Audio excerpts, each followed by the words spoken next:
possible nuclear agreement with Iran. Israel condemns the invasion and has been providing humanitarian assistance to Ukraine since the first day of the war.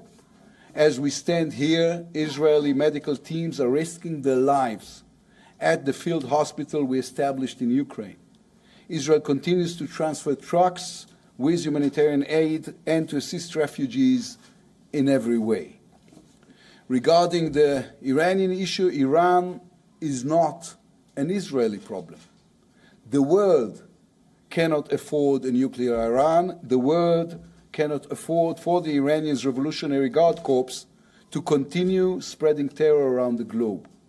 We have disagreements about a nuclear agreement and its consequences, but open and honest dialogue is part of the strength of our friendship. Israel and the United States will continue to work together to prevent a nuclear Iran. At the same time, Israel will do anything we believe is needed to stop the Iranian nuclear program. Anything. From our point of view, the Iranian threat is not theoretical. The Iranians want to destroy Israel. They will not succeed. We will not let them. Thank you. Well, good morning, everyone. And Yair, it is always good to be with you, whether that's here in Jerusalem, in Washington, in Riga, and the many other places we meet around the world. And if you'll indulge me for just a minute, I haven't had a chance to talk to some of our colleagues since the trip that we took with the President to Europe, so I'm going to say a few words about that before focusing in on some of the things that we talked about in more detail. But I have just come from the President's trip to Europe, where we saw the clearest demonstration yet of the unity and determination among our allies and partners when it comes to ending Russia's aggression against Ukraine and standing with the people of Ukraine. We had the NATO summit where allies agreed to further reinforce NATO's eastern flank so that we can defend every inch of NATO territory. The United States, our allies and partners, committed also to provide Ukraine with the military assistance that it needs to defend against the onslaught of planes and tanks, including anti-aircraft systems, anti-armor weapons, drones, and many more. In meetings with the G7 and the European Union, we committed to increasing sanctions on those who bear the greatest responsibility for the unjustified aggression against Ukraine and to strengthen their enforcement. We announced a groundbreaking initiative between the European Union and the United States to reduce Europe's dependence on Russian energy while accelerating the region's transition to renewables. And in Warsaw, Secretary of Defense Austin and I had the opportunity to meet face-to-face with our Ukrainian counterparts, colleagues that we talk to almost every day. It was particularly good to actually see them face-to-face, to give them a readout of the meetings that we'd had in Europe and to pledge our ongoing support to meet Ukraine's security, humanitarian, and economic needs. I also joined the President in what was an incredibly moving hour plus in meeting with refugees from Ukraine in Warsaw. I had the same opportunity to do that on my own a few weeks ago on the border between Ukraine and Poland. One of the most striking things in meeting with these refugees is just how many of them are children, newborns, toddlers.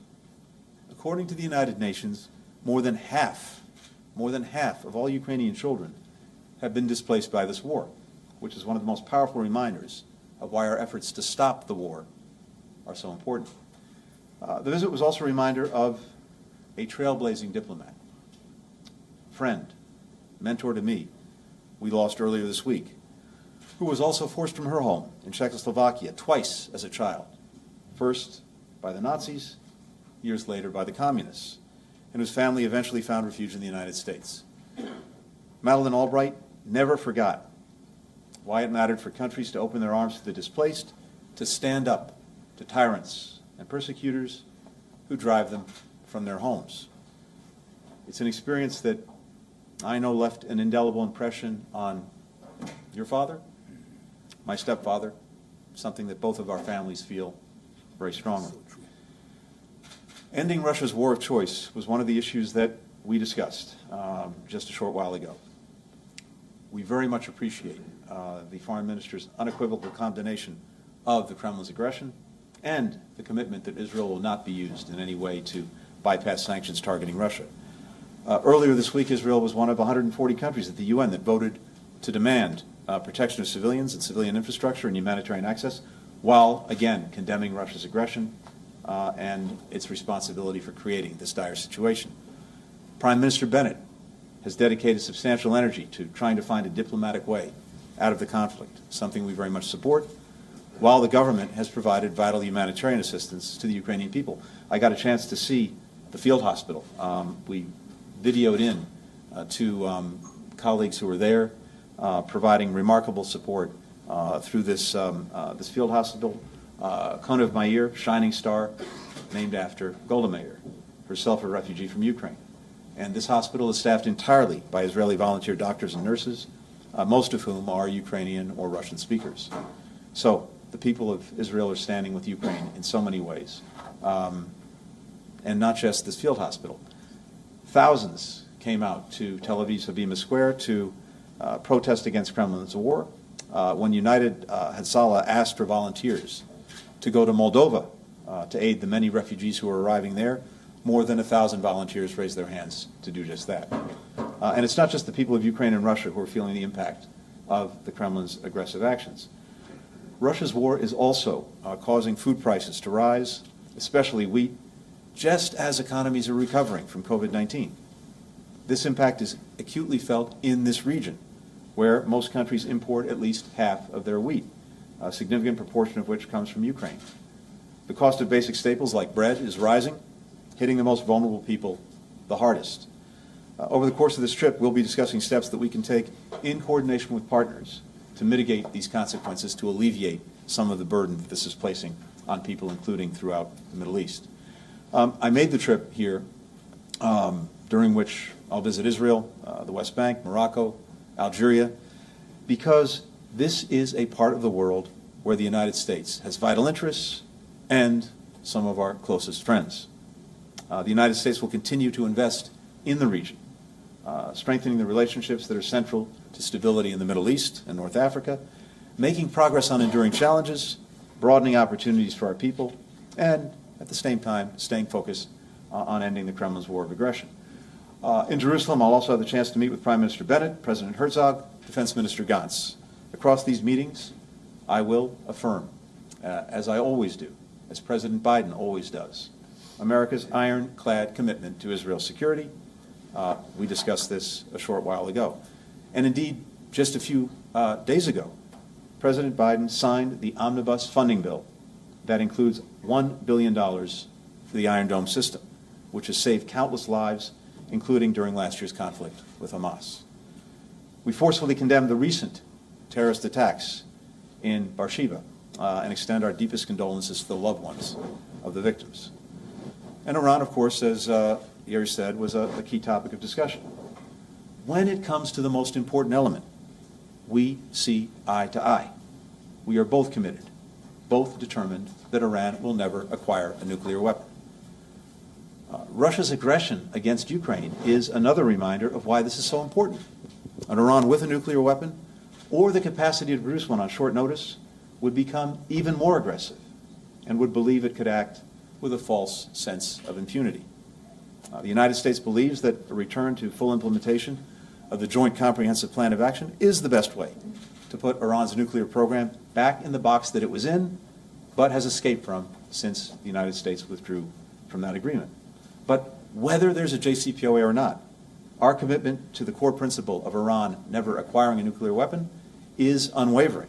And one way or another, we will continue to coordinate closely with our Israeli partners on the way forward. This cooperation is essential because, beyond its nuclear efforts, Iran continues to engage in a whole series of destabilizing activities across the region and beyond. Indeed, those activities have multiplied since our withdrawal from the JCPOA via proxies and by Iran itself. These include mounting terrorist attack by the Houthis on civilians and civilian infrastructure in Saudi Arabia and the United Arab Emirates, attacks enabled by Iran, and, of course, its ongoing support for Hamas. The United States will continue to stand up to Iran when it threatens us or when it threatens our allies and partners, and will continue to work with Israel to counter its aggressive behavior throughout the region. A more stable, integrated region gives us a stronger foundation for addressing shared threats like these and for seizing shared opportunities. That is why we are fully committed to expanding cooperation through the Abraham Accords and building on the remarkable progress that Israel, Bahrain, the United Arab Emirates, as well as Morocco, have made in such a short period of time. The Negev Summit that Yair has convened and that we'll take part in, along with Egypt, would have been unthinkable just a few years ago. And it's only the latest first in a year and a half of them. So, Yair, I want to commend you for your remarkable leadership in this effort, for spearheading new areas of cooperation made possible through the Accords. We have something, for example, called I2U2, which we launched last October together with our Emirati and Indian counterparts, and more on that in the days ahead. But simply put, normalization is becoming the new normal in this region. And it's enabling our efforts to advance a positive agenda that will actually benefit the lives of our people. Investing in infrastructure, developing renewable energy, collaborating on global health, forging ties between students, artists, businesses. All of these things will have concrete benefits for people across the region. And across these efforts, we'll look to build on growing normalization, to bring others in, while also forging tangible improvements in the lives of Palestinians and preserving our long-standing goal of reaching a negotiated two-state solution. Later today, I'll travel to Ramallah to meet with President Abbas and to underscore this administration's commitment to strengthening our relationship with the Palestinian Authority and with the Palestinian people. I'll also meet with Palestinians in East Jerusalem, who are a critical part of the city's vibrant and diverse civil society, and underscore our work with Palestinian non-governmental organizations.